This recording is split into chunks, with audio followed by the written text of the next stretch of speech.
दिवशी मी तुम्हाला सांगत होतो की तुम्ही आमच्या सोबत राहा, तुम्ही तिकडे काँग्रेस राष्ट्रवादीकडे जाऊ नका। मी तिकडे जाऊन इकडे आलेलो आहे, तुमचं काम काय आहे तिकडे? उपस्थित बंधू आणि भगिनीनो,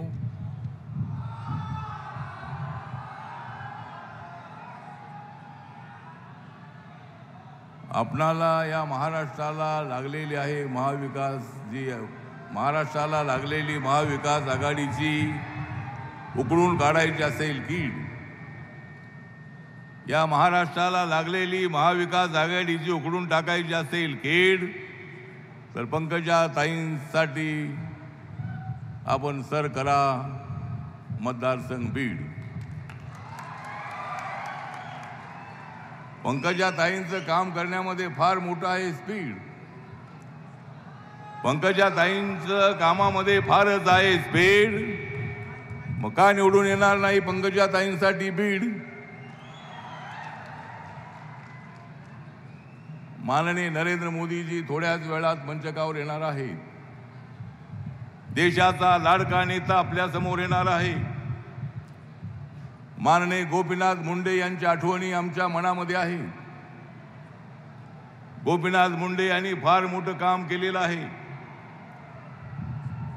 या बीड जिल्ह्यासाठी, मराठवाड्यासाठी, महाराष्ट्रासाठी त्यांचं मोठं काम त्यांनी केलेलं आहे।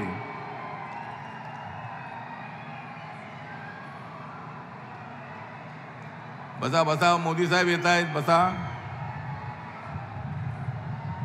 तर या ठिकाणी मी आपल्याला एवढंच सांगतो, माननीय मुख्यमंत्री साहेब एकनाथ शिंदेजी आलेले आहेत, पालकमंत्री धनंजय मुंडेजी आहेत, आपल्या लाडक्या उमेदवार पंकजाताई गोपीनाथ मुंडे इथे उपस्थित आहेत, प्रीतमताई खासदार या ठिकाणी उपस्थित आहेत, बरेच आमदार या मंचकावर आणि नेते उपस्थित आहेत। मी आपल्याला हेच सांगण्यासाठी आलेलो आहे की हे लोक, मी मुख्यमंत्र्यांना विनंती करतो की या जिल्ह्यामध्ये चंदन सापडलेलं आहे, चंदनाचं जे स्मगलिंग आहे ते स्मगलिंग या जिल्ह्यामध्ये झालेलं आहे। माननीय मुख्यमंत्री साहेब कोण आहे त्यांना शोधून काढा, मुख्यमंत्री साहेब ते कोण आहे त्यांना शोधून काढा, आणि त्यांना शोधून काढलं की तुम्ही त्यांना काढा।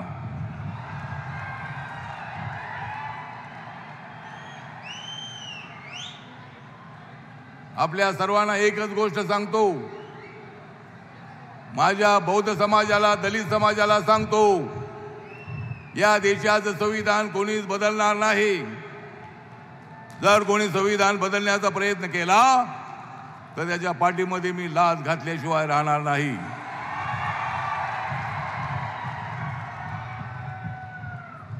या देशाचं संविधान ज्या लोकांनी बदललं तेच म्हणतायत की मोदीजी संविधान बदलणार आहेत।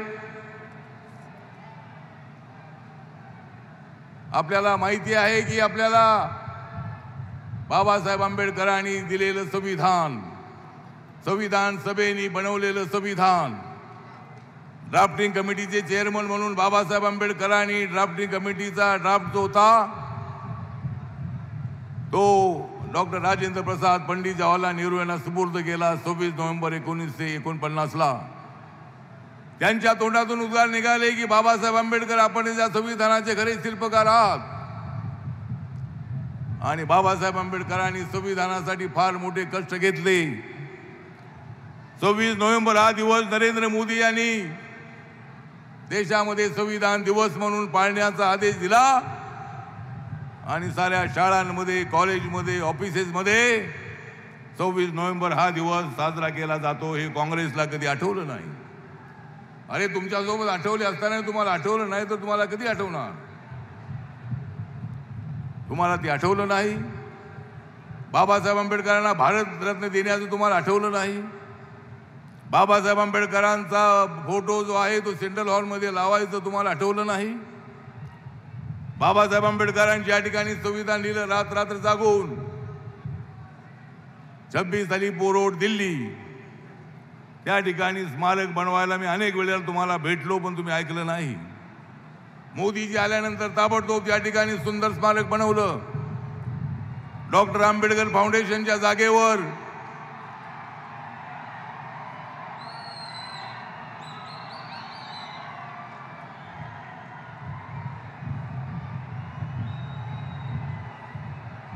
बसा बसा, येत आहेत साहेब, येत आहेत, बसा.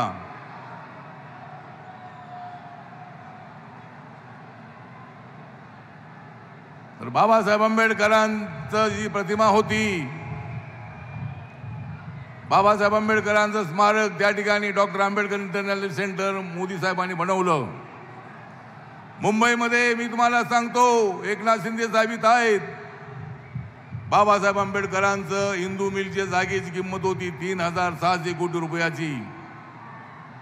त्या जागेवर माननीय नरेंद्र मोदी यांनी ती जमीन ताबडतोब दिली महाराष्ट्र सरकारला, आणि त्या ठिकाणी सुंदर अशा पद्धतीचं आंतरराष्ट्रीय दर्जाचं बाबासाहेबांचं स्मारक होतंय.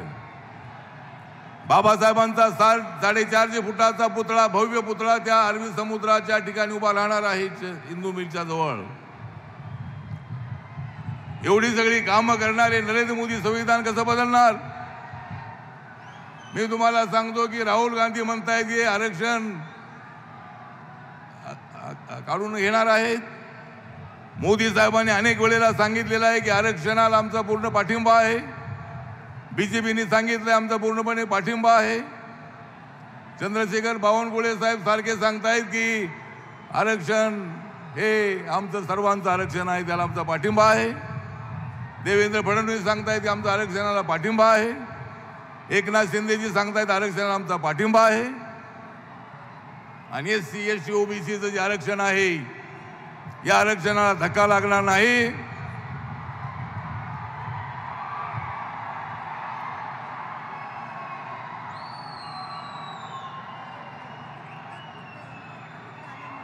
ठीक आहे, ठीक आहे, आम्ही बोलतो.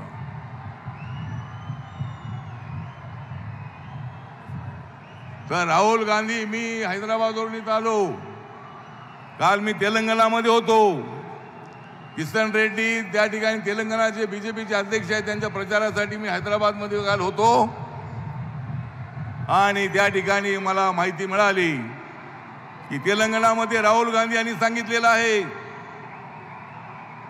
राहुल गांधी म्हणतायत की हे मोदी सरकार यांना 400 पेक्षा जास्त जागा मिळाल्या, इथे तुमचं आरक्षण काढून घेतील. मी इलेक्शन कमिशनकडे तक्रार केलेली आहे.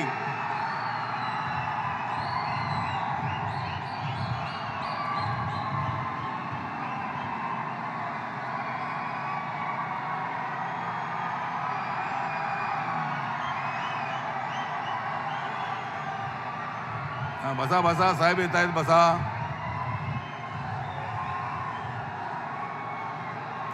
मी इलेक्शन कमिशनकडे बंधू भगिनींनो तक्रार केलेली आहे. राहुल गांधी जाणीवपूर्वक नरेंद्र मोदी आणि आमच्या सरकारला बदनाम करण्याचा प्रयत्न करतायत. राहुल गांधी म्हणतायत की आरक्षण काढणार आहेत, त्यामुळं राहुल गांधींच्या भाषणांवरती बंदी आणावी. पुन्हा पुन्हा आरक्षण काढणार आहेत असे शब्द वापरले तर त्यांच्यावर कारवाई करावी, अशा पद्धतीची मागणी निवडणूक आयोगाकडे आपण केलेली आहे. चुकीच्या पद्धतीने संभ्रम निर्माण करणं, दलित बौद्ध समाजाचा गैरसमज करण्याचा प्रयत्न करणं, मुस्लिम समाजाला आमच्यापासून वेगळं करण्याचा प्रयत्न करणं. अरे नरेंद्र मोदींनी ज्या योजना राबवल्या, नरेंद्र मोदींनी राबवल्या, जनधन योजना, आवास योजना, उज्ज्वला योजना, आयुष्मान भारत योजना, अशा अनेक योजनांचा फायदा मुस्लिम समाजाला झालेला आहे. 10% आरक्षण जे दिले इकॉनॉमिकल सेक्शनचं, त्यामध्ये सुद्धा मुस्लिम समाजाला फायदा है। मेरा मुस्लिम समाज को नम्र निवेदन है, ये कांग्रेस वाले तुमको भड़काने का काम करते रहते हैं। ये जो कांग्रेस के लोग हैं, राष्ट्रवादी के लोग हैं, ये लोग आपको भड़काने की कोशिश करते हैं। लेकिन नरेंद्र मोदी जी सबका साथ सबका विकास का नारा देने वाले हैं। नरेंद्र मोदी जी सबको साथ में लेकर जाने वाले हैं। भारतीय जनता पार्टी की मुस्लिम फ्रंट है, उनकी मुस्लिम विंग है, और बहुत सारे मुसलमानों को न्याय देने का काम मोदी जी ने किया है। इसलिए गलतफहमी फैलाने का काम मत करो कांग्रेस वालों, राष्ट्रवादी वालों। माननीय उद्धव ठाकरे हे तर चौताळलेले आहेत। उद्धव ठाकरे सारखे एकनाथ शिंदेच्या मागे लागलेले आहेत। जर उद्धव ठाकरे तुम्ही एकनाथ शिंदेच्या मागे लागत असाल तर मी तुमच्या मागे लागल्याशिवाय राहणार नाही। पुन्हा पुन्हा तुम्ही अशा पद्धतीने चुकीचं बोलत असता। तुम्हाला आमदार सांभाळता आले नाही, तुम्हाला एकनाथ शिंदेना सांभाळता आलं नाही। ते म्हणत होते की आपण बीजेपी सोबत जाऊया, पण तुम्ही बीजेपीच्या पाठीमध्ये खंजीर खुपसलात, आणि जो तुम्ही बीजेपीच्या पाठीमध्ये खंजीर खुपसला होता,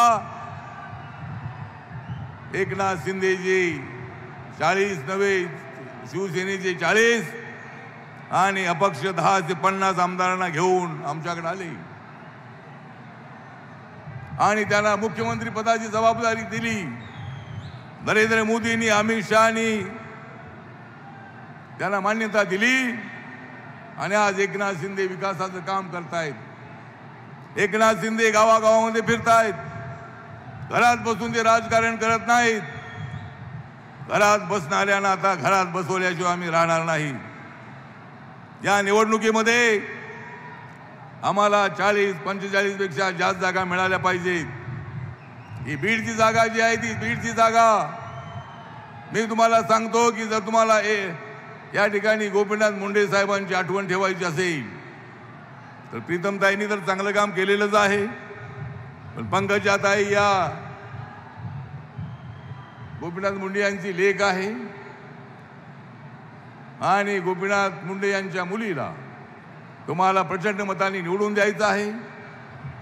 माझ्या पक्षाचे आमचे पप्पू कागदे या ठिकाणी आहेत। आपला बौद्ध समाज, दलित समाज, मातंग समाज, चर्मकार समाज या सर्व समाजाला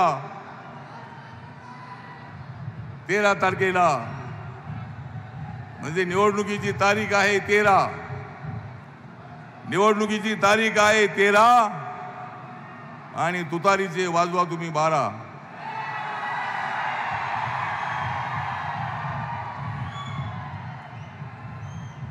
द्या तुम्ही भारत माता जिंदाबादचा नारा, द्या तुम्ही भारत माता जिंदाबादचा नारा आणि जागा करा तुम्ही बीड सारा।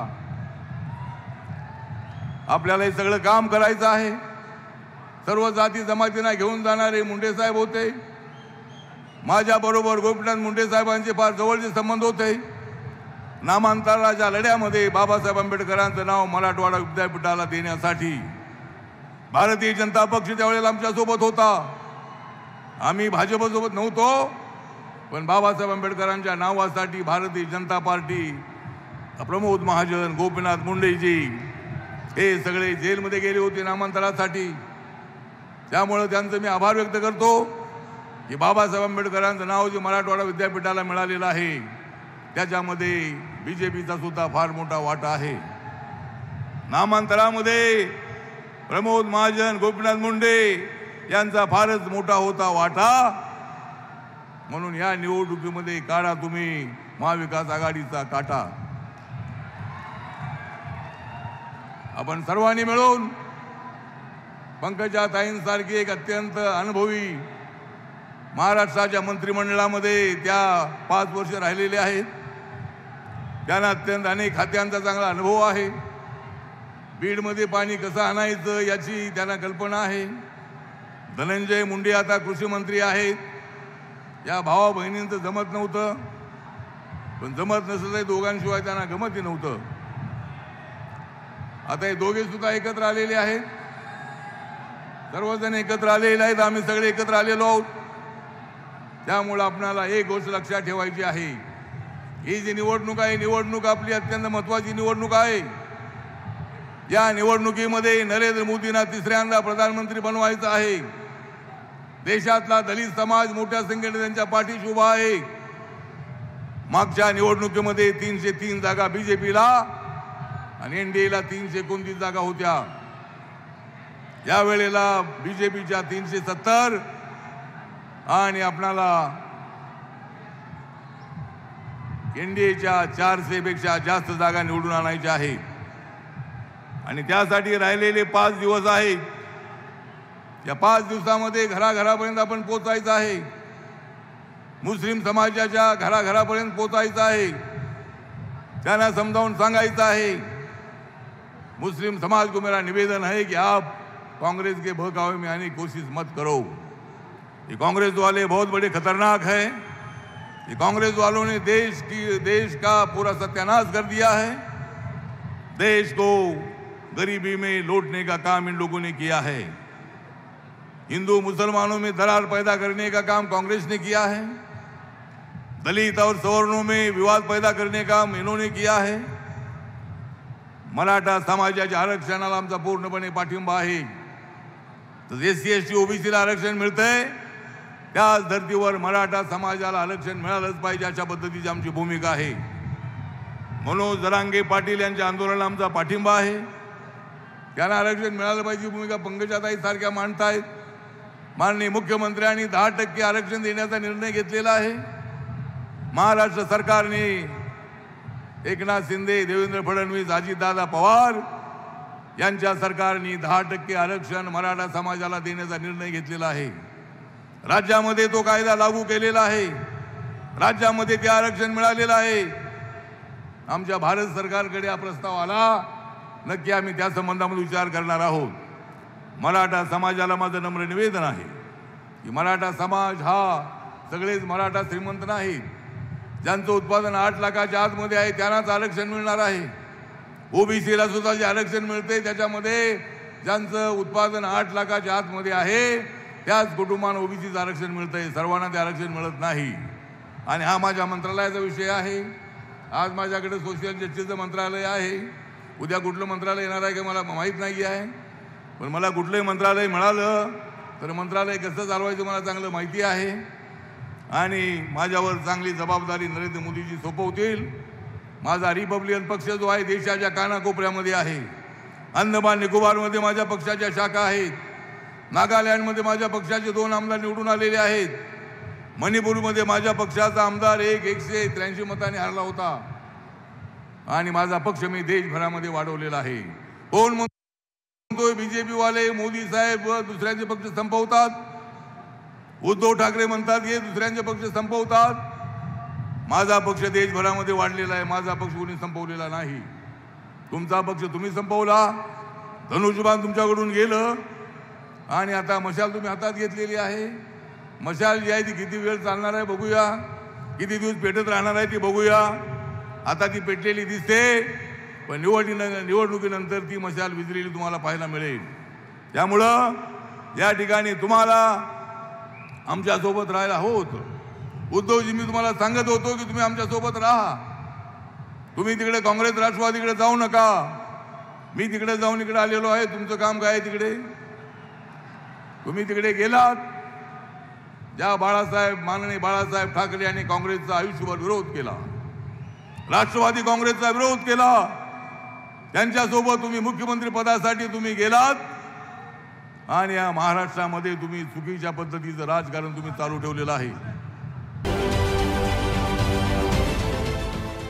देश विदेशातील प्रत्येक घडामोडींचे लाईव्ह अपडेट मिळवण्यासाठी आता साम टीव्हीच्या सर्व सोशल मीडिया प्लॅटफॉर्मला लाईक, फॉलो आणि सबस्क्राईब करा. तसंच सर्व नोटिफिकेशनसाठी बेल आयकॉन प्रेस करायला विसरू नका.